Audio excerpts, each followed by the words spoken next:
Assalamualaikum warahmatullahi wabarakatuh. Perkenalkan, kami dari kelompok 3 akan mempresentasikan hasil diskusi kami, yaitu penelitian kuantitatif metode korelasi.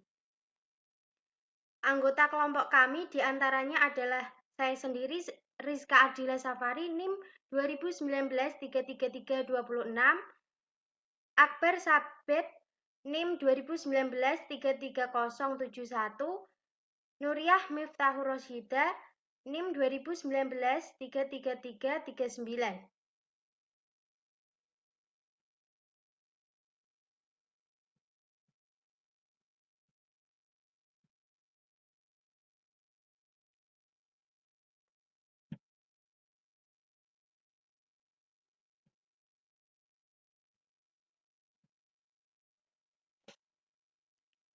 Jadi penelitian korelasi. Korelasi merupakan salah satu teknik analisis data statistik yang digunakan untuk mencari hubungan antara dua variabel atau lebih yang bersifat kuantitatif.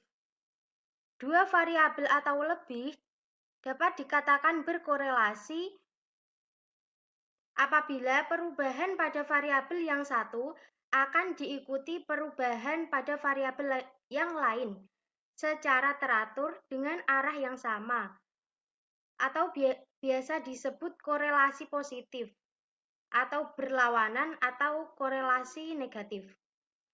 Penelitian korelasi atau korelasional adalah suatu penelitian untuk mengetahui hubungan dan tingkat hubungan antara dua variabel atau lebih tanpa ada upaya untuk mempengaruhi variabel tersebut sehingga tidak terdapat manipulasi variabel. Jenis penelitian ini biasanya melibatkan ukuran statistik atau tingkat hubungan yang disebut dengan korelasi. Penelitian korelasi menggunakan instrumen untuk menentukan apakah dan untuk tingkat apa terdapat hubungan antara dua variabel atau lebih yang dapat dikuantitatifkan. Penelitian ini hanya terbatas pada penafsiran hubungan antara variabel saja, tidak sampai pada hubungan kausalitas. Tetapi penelitian ini dapat dijadikan acuan untuk dijadikan penelitian selanjutnya, seperti penelitian eksperimen. Untuk para penelitian, yang pertama, penelitian korelasi. Tepat jika variabel kompleks dan peneliti tidak mungkin melakukan manipulasi dan mengontrol variabel seperti dalam penelitian eksperimen. Yang kedua, memungkinkan variabel diukur secara intensif dalam setting atau lingkungan nyata. Yang ketiga, memungkinkan peneliti mendapatkan derajat asosiasi yang signifikan. Tujuan penelitian korelasi yaitu untuk mengetahui hubungan antara karakteristik seseorang atau keberadaan yang lainnya, atau penelitian korelasional atau korelational research pada hakikatnya bertujuan untuk menentukan dan mengetahui seberapa besar variansi-variansi pada satu faktor berkaitan dengan variansi-variansi pada satu atau beberapa faktor lain berdasarkan koefisien korelasi. Secara khusus, tujuan penelitian korelasional yaitu yang pertama untuk mencari bukti terdapat tidaknya hubungan atau korelasi antar variabel. Yang kedua, untuk melihat tingkat keeratan hubungan antar variabel. Yang ketiga, untuk memperoleh kejelasan dan kepastian apakah hubungan tersebut berarti atau meyakinkan, signifikan atau tidak berarti insignifikan. Jika hal ini diilustrasikan dalam bentuk pertanyaan, maka seorang yang akan melakukan penelitian korelasi dilakukan untuk menjawab 3 pertanyaan penelitian tentang 2 variabel atau lebih, yaitu 1, adakah hubungan di antara 2 variabel? Yang kedua, bagaimanakah arah hubungan tersebut?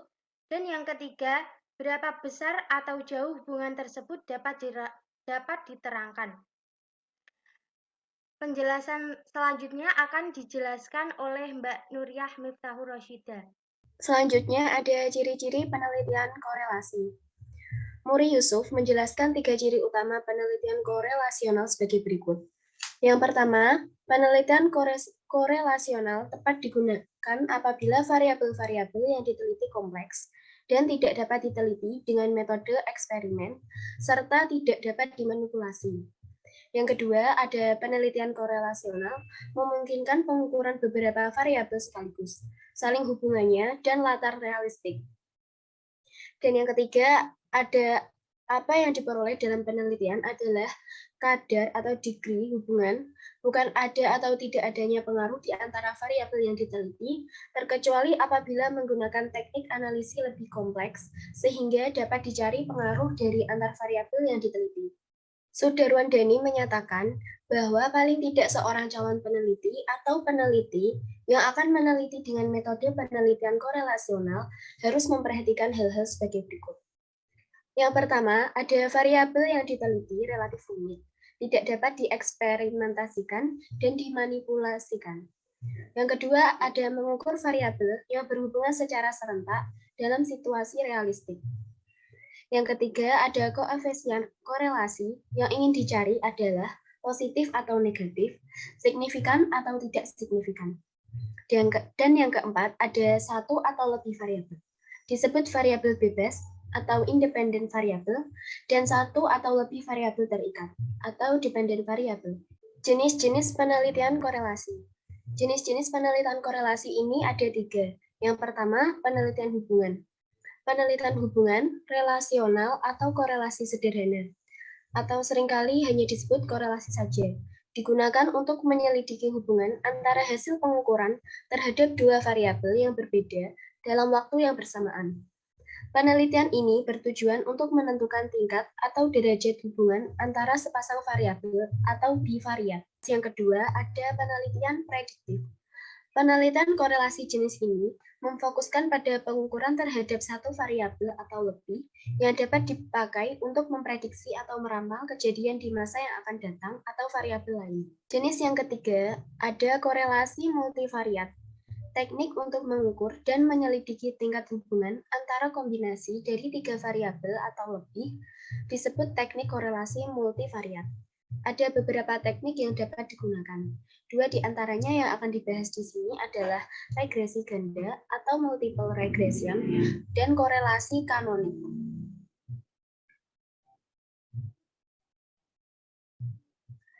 Rancangan penelitian korelasi. 1. Ada korelasi bivariat. Rancangan penelitian korelasi bivariat adalah suatu rancangan penelitian yang bertujuan untuk mendeskripsikan hubungan antara 2 variabel. Yang kedua, ada regresi dan prediksi. Jika terdapat korelasi antara 2 variabel dan kita mengetahui skor pada salah satu variabel, skor pada variabel kedua dapat diprediksikan. Regresi merujuk pada seberapa baik kita dapat membuat prediksi ini. Yang ketiga, ada regresi jamak atau multiple regression. Regresi jamak merupakan perluasan regresi dan prediksi sederhana dengan penambahan beberapa variabel. Yang keempat, ada analisis faktor. Prosedur statistik ini mengidentifikasi pola variabel yang ada. Sejumlah besar variabel dikorelasikan dan terdapatnya antar korelasi yang tinggi mengindikasikan suatu faktor penting yang umum. Yang kelima, ada rancangan korelasional yang digunakan untuk menarik kesimpulan kausal. Terdapat 2 rancangan yang dapat digunakan untuk membuat pernyataan-pernyataan tentang sebab dan akibat menggunakan metode korelasional. Rancangan tersebut adalah rancangan analisis jalur atau path analysis design dan rancangan panel lintas akhir atau cross-light panel design. Yang keenam, ada analisis sistem. Desain ini melibatkan penggunaan prosedur matematik yang kompleks atau rumit untuk menentukan proses dinamik serta perubahan sepanjang waktu. Jerat umpan balik serta unsur dan aliran hubungan. Materi selanjutnya akan disampaikan oleh Mas Akbar. Desain penelitian korelasi. Penelitian korelasional melibatkan perhitungan korelasi antara variabel yang kompleks, variabel kriteria, dengan variabel lain yang dianggap mempunyai hubungan atau variabel prediktor. Langkah-langkah penelitian ini secara umum yaitu menentukan masalah, peninjauan masalah atau studi pustaka, pertanyaan penelitian atau hipotesis, rancangan penelitian dan metodologi penelitian, pengumpulan data dan analisis data, serta simpulan.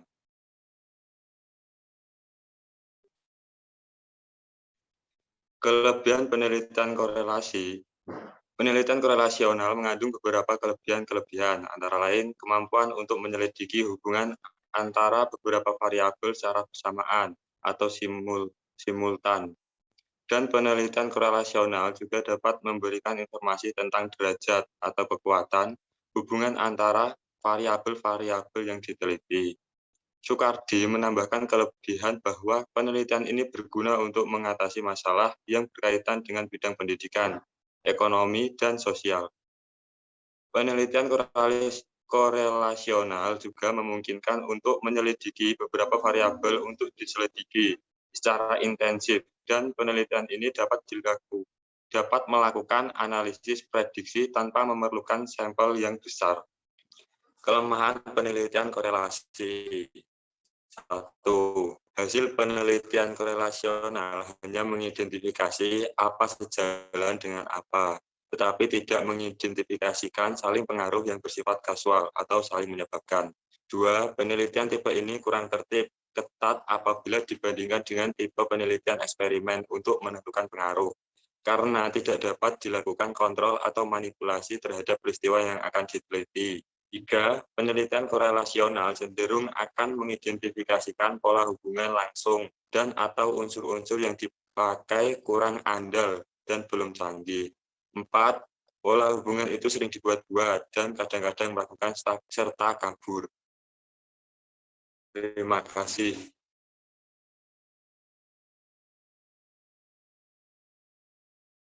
Sekian dari kelompok kami. Jika ada salah kata mohon dimaafkan. Assalamualaikum warahmatullahi wabarakatuh.